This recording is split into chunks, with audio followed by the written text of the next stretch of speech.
On Saturday, my administration helped broker a full and immediate ceasefire, I think a permanent one, between India and Pakistan. I said, come on, we're going to do a lot of trade with you guys. Let's stop it. Let's stop it. If you stop it, we're doing trade. If you don't stop it, we're not going to do any trade. My administration successfully brokered a historic ceasefire to stop the escalating violence between India and Pakistan. And I used trade to a large extent to do it. I said, fellas, come on, let's make a deal. Let's do some trading. It was a very important process. We got involved with India and Pakistan.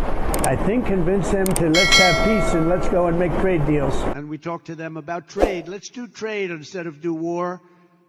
And Pakistan was very happy with that, and India was very happy with that. I'm using trade to settle scores and to make peace. But I stopped that war. That was going to be a nuclear war, I think, or close, very close. You were right there.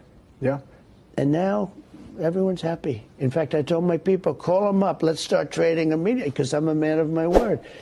We settled that whole thing, and I think I settled it through trade. We're doing a big deal with India. We're doing a big deal with Pakistan. We stopped India and Pakistan from fighting. I believe that could have turned out into a nuclear disaster.